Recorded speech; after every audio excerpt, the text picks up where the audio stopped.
Seats aren't available for non-family, so you'll just have to stand.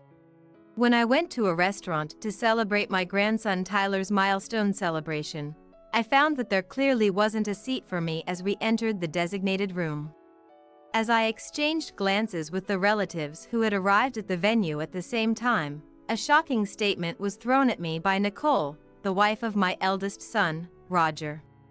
Although I initially felt a rush of anger, a tap on the shoulder from my brother Philip calmed me down, and I found myself saying, "I guess we should head home then." To my surprise, everyone present immediately responded with, "Yes," to my question, prompting us to make a U-turn on the spot. Despite hearing shouts and the loud noise of breaking dishes from behind, I ignored them and headed home, where I immediately took a certain action. My name is Marie, a 54-year-old office worker. I work for a company that operates multiple restaurant locations, and although I am officially listed as a store advisor, I mostly work from home.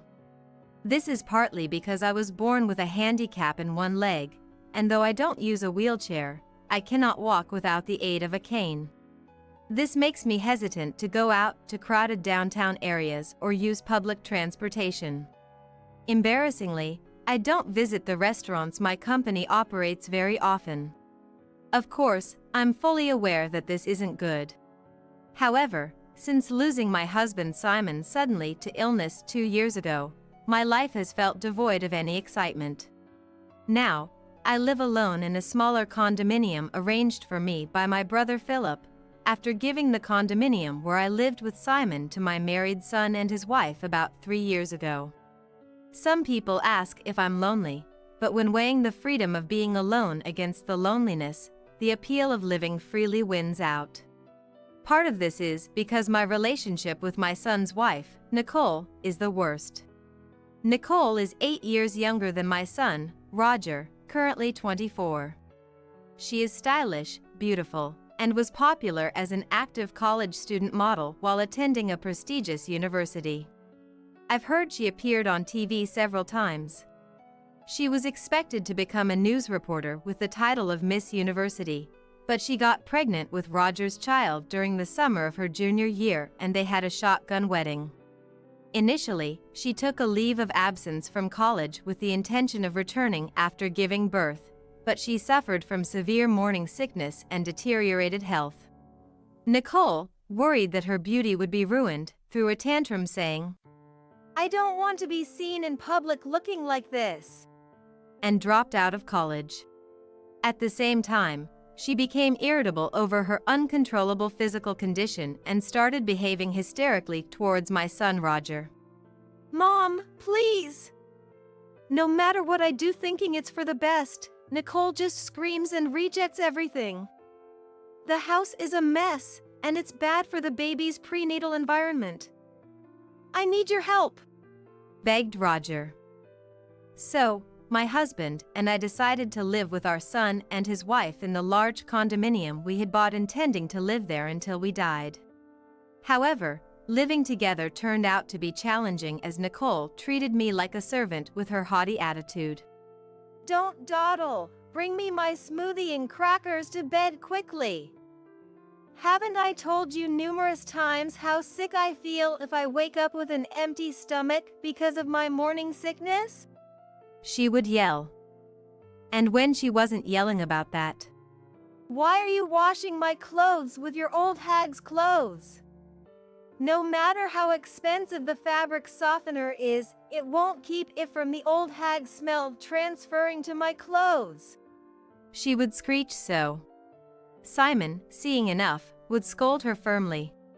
"Is it common sense in this house to harass a pregnant woman?" But she would just snap back. Even when Simon suggested that Roger talk to her. "It's impossible. Nothing makes sense to Nicole right now. I wish you could just deal with it, Mom," he would say, laughing it off. As infuriating as it was, the fact that Nicole was pregnant made it so we had no choice but to endure her behavior. Had Simon been his usual self, perhaps he could have taken a firmer stand against Nicole and Roger. But looking back, Simon's body was probably already being slowly ravaged by disease at that time. Nicole had cluttered Simon's study and living room, which should have been his places of relaxation after hard work, with her beauty devices, leaving no space to rest. Even trying to soak in the large bathtub we had ordered to relieve his fatigue. Taking a bath with that old bugger gives me the chills. Just use the shower stall instead. I was met with such verbal abuse. Yet, Simon, arguing with those two just tires me out more, he said, deciding it was best to just endure it himself. Seeing Simon's attitude, Nicole and Roger, far from reflecting, escalated their tyrannical behavior even further.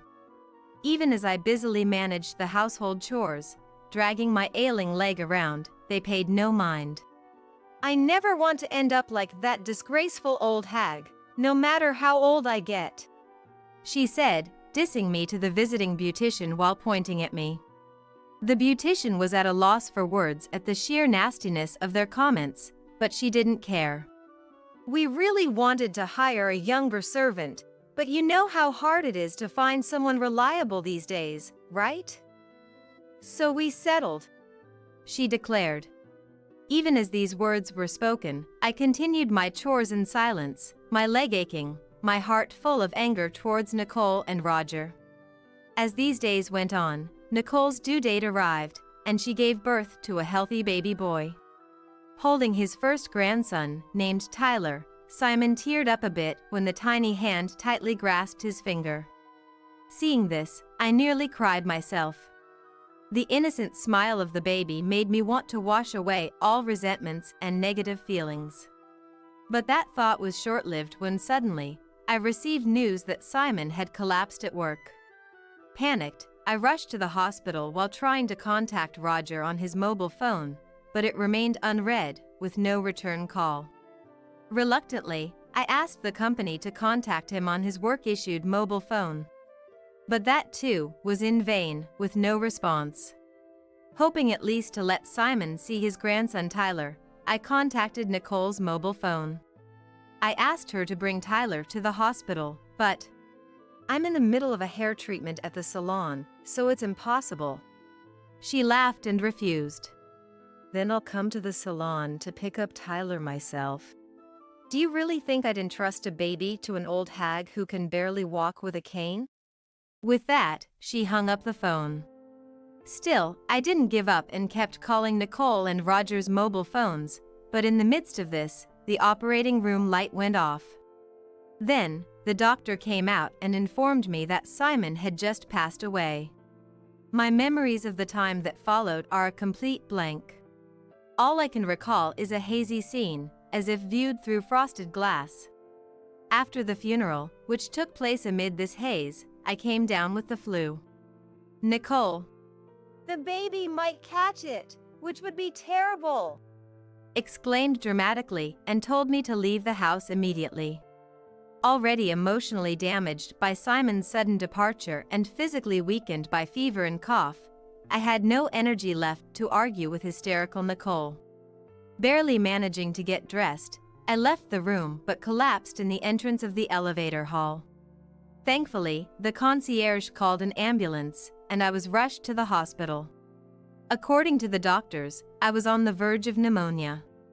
Later, my brother and his wife and my nephew Urban, having heard of my condition, took care of everything.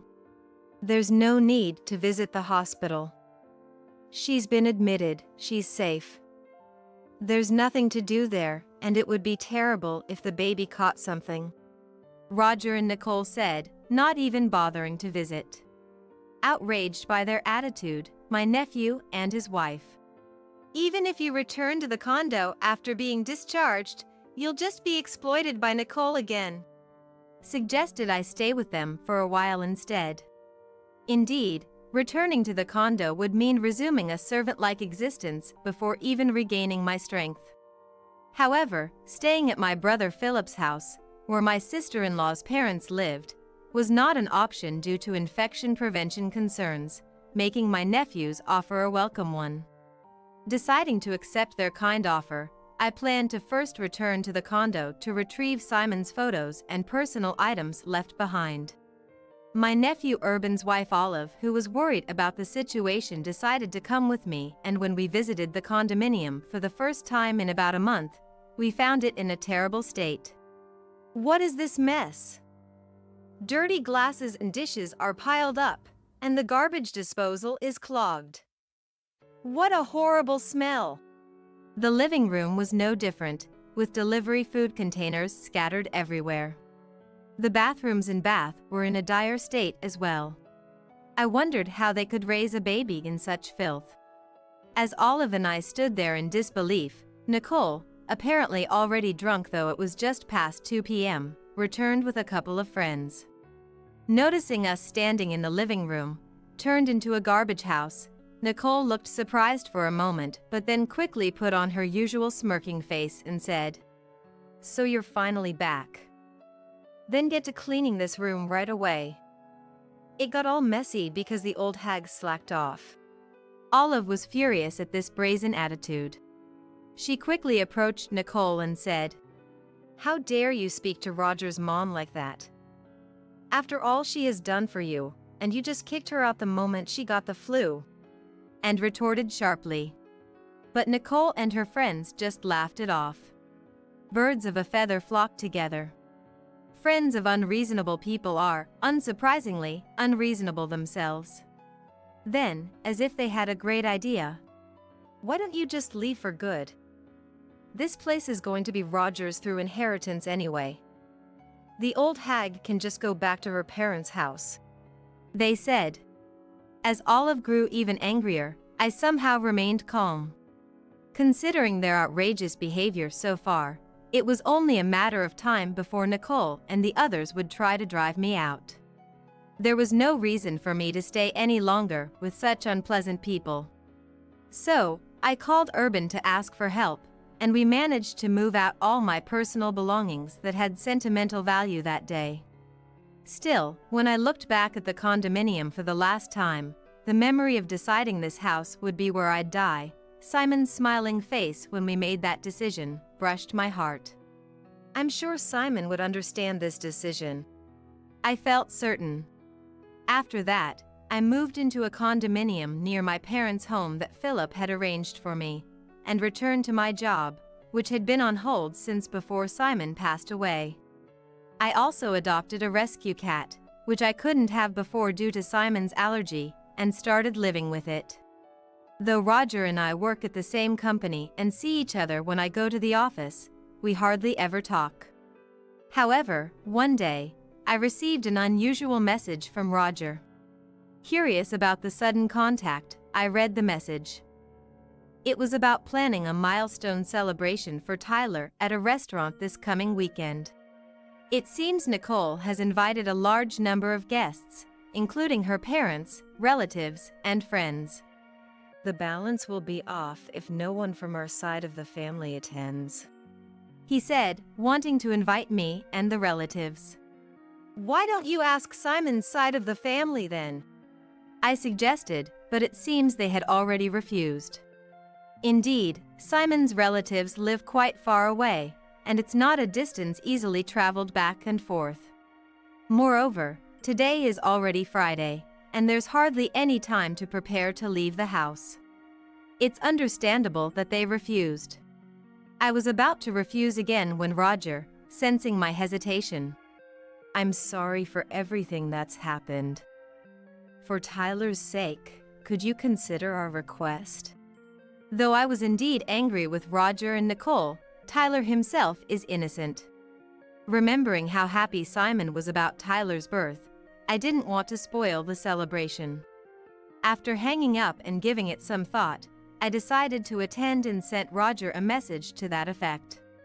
On the day, my brother and his wife, my nephew and his wife, my uncle and aunt, their children, and other relatives gathered in front of the restaurant. But Olive said, I'm here today not for that couple but for Marie. While calming her down, we were led to the room, the largest in the restaurant, with low tables and chairs. This setup would make it difficult for me, with my mobility issues, to take a seat. Thinking this, I asked the staff who had shown us in for a chair that was a bit taller. However, Nicole interrupted. "There's no extra seat, so just stand," she said loudly with her arms crossed. Seeing Nicole's smirking face, I felt more dumbfounded than angry, wondering how she could be so mean even now. Then, impulsively, I called out to my relatives standing. "Shall we go back home then?" Without hesitation. Yes. They all responded. The guests on Nicole's side became unsettled by this. Parting the crowd, Nicole's parents came forward, apologizing to me and my brother and his wife while hurriedly scolding Nicole. But Nicole, scolded in front of her relatives and acquaintances, became angry and started throwing anything she could get her hands on, like vases, framed pictures, and dishes. Screams, shouts, and the sound of things breaking filled the room, but we left without paying any further attention. Once the relatives and I had left the restaurant, Philip and I decided to hold a strategy meeting in preparation for what was to come. The company where I, the late Simon, and Roger worked was originally built by my grandfather. It's a family-owned business where our relatives own more than half of all shares, with my real brother Philip currently serving as the CEO. Simon was Philip's close friend since college and joined the company at Philip's request after graduating. He married a woman who was a clerk there and had a son, Roger, but after a long illness, his wife passed away when Roger was in the 8th grade. Philip, seeing Simon juggling work and home life alone, suggested I marry him. Probably concerned about my future due to my disability and lack of social connections. Initially hesitant. "I'm a single father with a child, but I intend to take good care of you. Would you become part of our family?" I was swayed by Simon's words. Roger, who became my stepson, neither showed hostility nor warmth towards me, his new stepmother. Believing it was unreasonable to expect more from Roger so soon after losing his mom, I resolved to do my best as a stepmother. When Roger was about to graduate from college, "I want to work at the same company as Dad and Mom," he said, which moved me to tears. However, this peaceful period ended when Roger had a shotgun wedding with Nicole.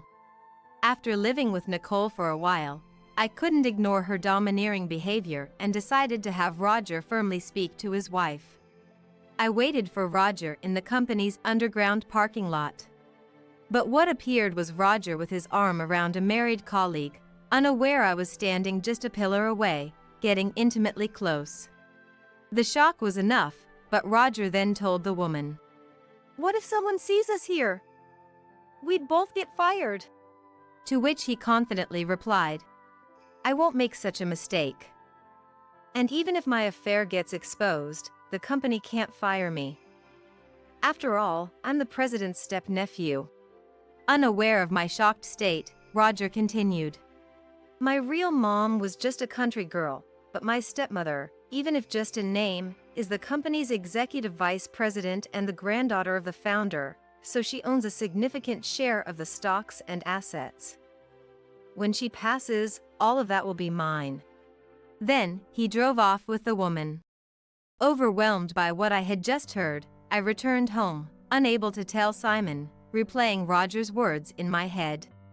Gradually, I understood why Nicole always spoke so disdainfully of me and why Roger never reprimanded her. It was as if peeling back layers to reveal the truth.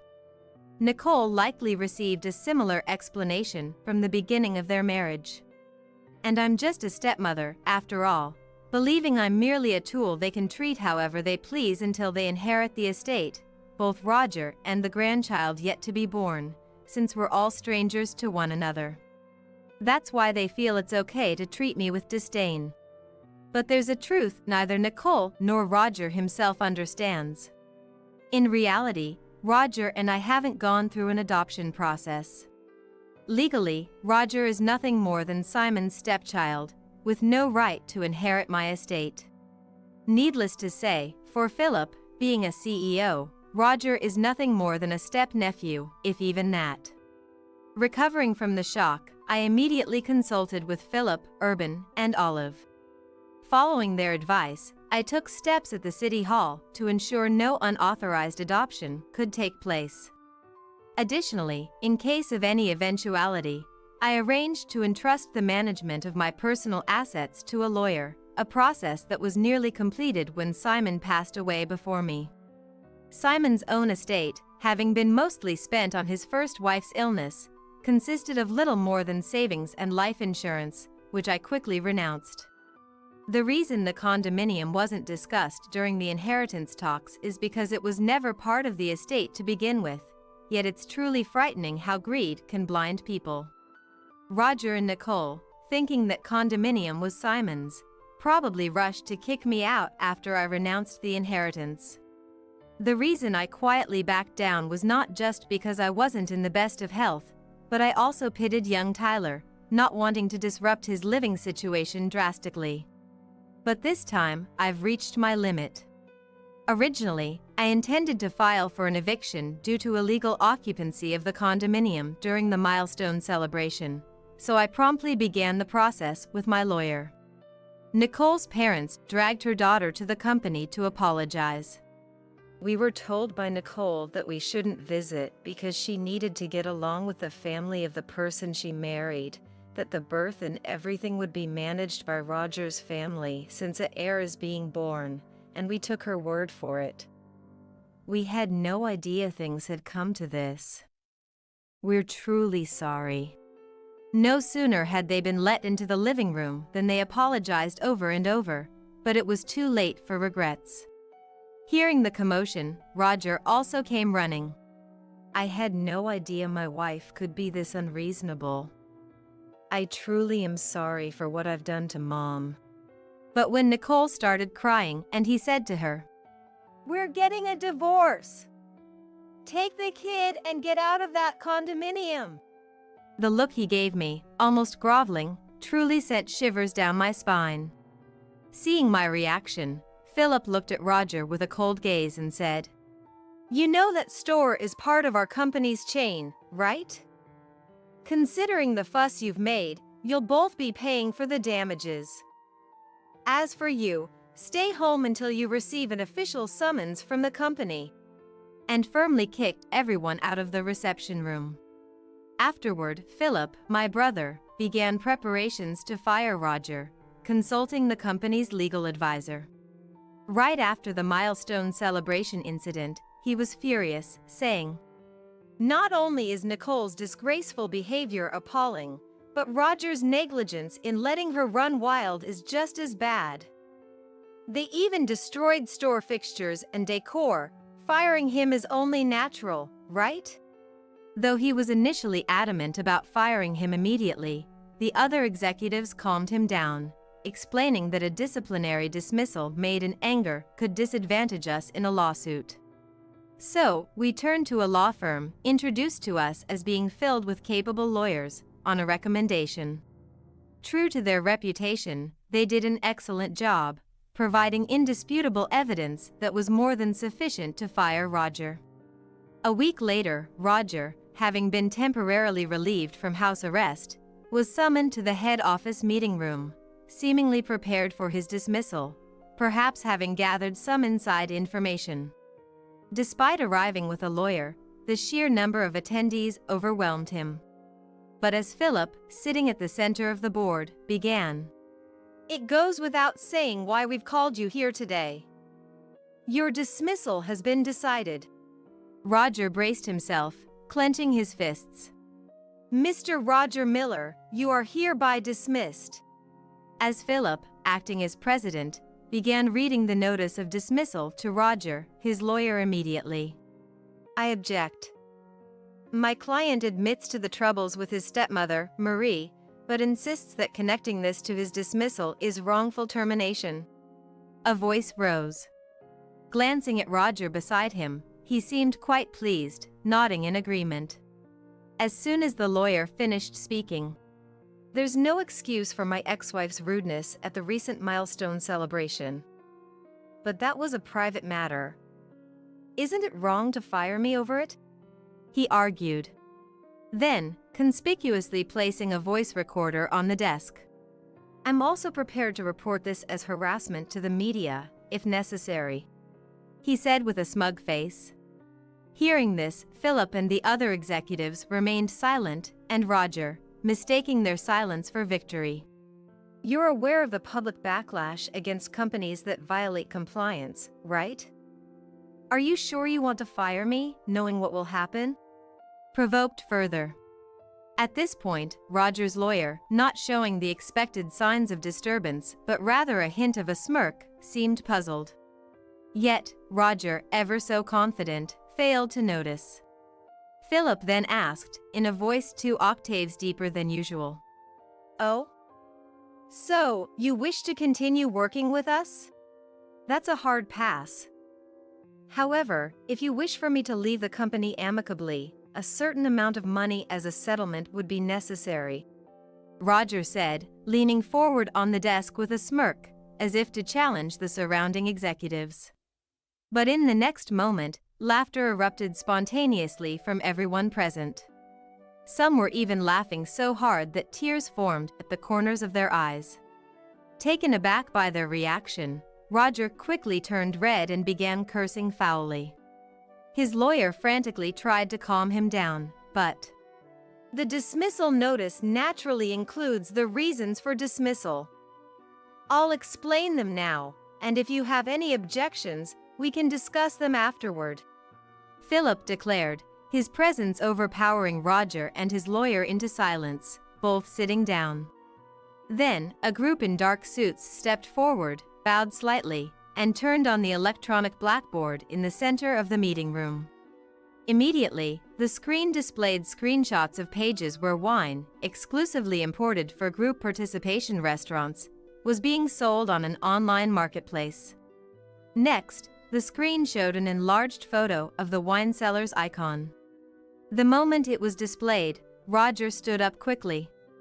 "This isn't me!" he exclaimed in desperation, turning pale. And for good reason.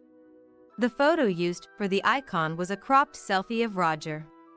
The screen neatly displayed the original photos alongside, with an image match rate of 100% written in red. Facing the lawyer, still unable to grasp the situation, a man from the group of dark suits stepped forward, introducing themselves as the law firm hired by the company. "Let me explain the reasons for the dismissal notice.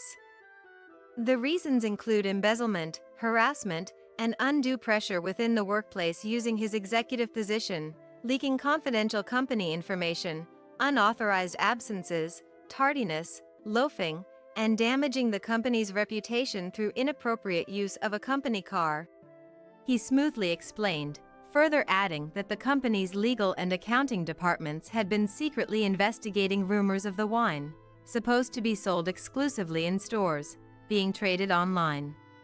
In the process, they identified the source account and, collaborating with the police and other relevant parties, discovered that the account was linked to Roger's online banking account. Additionally, the inventory management department uncovered the existence of double books. Upon questioning, several employees confessed that they had been coerced into participating in the illegal activities by Roger, who implied they would be fired if they did not comply. As this explanation unfolded, Roger was sweating profusely, but his complexion turned even paler at the next images displayed. It was a video seemingly taken secretly with a mobile phone, capturing Roger as he subjected female interns and temporary staff to sexual harassment and unbearable words. Roger's lawyer, standing by, couldn't take his eyes off the repeating video, mouth agape. Next shown were images of customer information meant for our company being sold to a rival company and a USB drive containing original recipes, alongside an envelope bearing the name of the rival company's legal counsel. Seeing this, Roger's face turned from pale to ashen, and his hands trembled on the desk. Our lawyer continued without hesitation, explaining why the USB was transferred from the rival company. Actually, suspicions about the source of this confidential information had arisen even before it was utilized. Upon rechecking the acquisition method, It was found that an employee of the rival company had obtained it from Mr. Roger Miller in exchange for a significant amount of cash. He explained. The rival company quickly dealt with the involved employee and returned the data to us, along with documents clarifying the factual situation. Roger's lawyer, taken aback by the continuous revelation of Roger's misdeeds, listened in stunned silence. However, our lawyer concluded with, "While it might seem superfluous to mention now, all these illegal activities have already led to the filing of criminal complaints. Perhaps, instead of discussing settlement money, you should be preparing for a criminal defense?" He said this with a chilling laugh, leaving Roger's lawyer red-faced. "I've heard nothing of this from my client. I cannot represent him under these circumstances. I resign," he exclaimed, glaring at Roger before storming out of the room. Left alone, Roger's initial bravado disappeared, and he slumped in his chair. Before he knew it, the women he had harassed in the video lined up in front of him. "We will be filing for damages as well," and firmly declared. Adding insult to injury, our lawyer continued. "Moreover, it has been confirmed through social media posts that you've been unfaithful with multiple women using company resources, even during work hours, and engaged in inappropriate actions in public. The company will, of course, include these actions in its claims for damages, so please be prepared for that," he stated, not a smile in his eyes, but speaking pleasantly. Roger finally collapsed from his chair, sitting on the floor in defeat. As Philip and the lawyer had declared, Roger was swiftly dismissed for misconduct. In the investigation that followed, Roger, who was interrogated for embezzlement, tried to negotiate a settlement to avoid a prison sentence. However, finding a willing lawyer proved difficult, and he struggled to even pay the retainer fees. Eventually, he managed to cover the lawyer's fees and compensation payments using the inheritance from his father, avoiding jail time for embezzlement. Yet, unable to prepare for the compensation claims for leaking confidential information, the emotional damages claimed by the women, and the defamation lawsuits, Roger found himself buried in debt. Nicole, understandably furious at being quickly discarded by Roger for his own protection, filed for asset division, damages, and child support. In a defiant stance, Roger demanded, "Then, let's have a DNA test for the child," prioritizing the investigation of paternity over financial concerns. Confidently agreeing, Nicole was shocked when the results showed the child wasn't Roger's biological offspring. Investigations by a detective hired by Roger revealed Nicole had multiple partners at the time of their shotgun marriage, one of whom was the biological father, disproving any parental relationship between Roger and the child. However, legally, Tyler was still considered Roger's child. Knowing he couldn't escape from the obligation of child support, Roger initiated mediation to confirm the absence of a parental relationship. While a lengthy resolution was expected, the public exposure of Nicole's turbulent private life in court was something her parents wanted to avoid at all costs, leading to an explosive reaction. "Stop bringing shame upon us. Enough with your antics," they demanded, forcing Nicole to withdraw all claims for asset division, damages, and child support. Then Nicole, for reasons known only to her, demanded of Winston, "You're the father of this child, so you should acknowledge paternity and pay child support." The biological father of her child. Winston, who was married, refused to acknowledge the child for fear his wife would find out. He did offer to pay some child support, but Nicole, unsatisfied, took the child and confronted Winston at his home while he was away. "Don't you think it's terrible that your child and mine, sharing the same father, aren't acknowledged and don't receive proper child support?" she boldly stated. Winston's wife, caught off guard by this revelation and already dissatisfied with her husband, who had been adopted into her family, promptly divorced him. She transferred all desirable assets, including a new house, savings, and stocks, into her name before kicking Winston out with nothing. Initially, Nicole smirked at Winston's divorce, thinking she could be the next wife, but upon learning he had lost all his assets and was ousted from his father-in-law's company, becoming unemployed, she quickly withdrew. Despite the cause being his own infidelity, Winston felt his happiness had been destroyed and blamed Nicole. All of this is her fault. Ever since then, he has been relentlessly pursuing Nicole wherever she hides. Terrified by his obsession, Nicole's parents, to avoid collateral damage, took in only their grandson Tyler and disowned Nicole, kicking her out of their home. Left with nowhere to go and no one to turn to, Nicole resorted to night work to support Winston, now a drunk and unemployed, as I was informed by a detective I had hired for a follow-up investigation. Meanwhile, Roger, after all the trials had concluded, was left with a mountain of debt and alimony payments. A claim from me for the restoration costs of the condominium seemed to be the final blow. Trying to make a comeback proved futile, as he couldn't find stable employment and resorted to juggling short-term jobs, inevitably falling behind on repayments. There was a time when he possibly couldn't afford a mobile phone and called from a public phone, pleading, "Please, I need help." But the call ended in silence after I remained quiet. Rumors suggest he was last seen being taken to a worksite by barely legal debt collectors, but his whereabouts since then remain unknown. As for myself, taking this experience into account, I've become more actively involved in work. I used to think of myself as a decorative executive, a burden to my family, contributing nothing.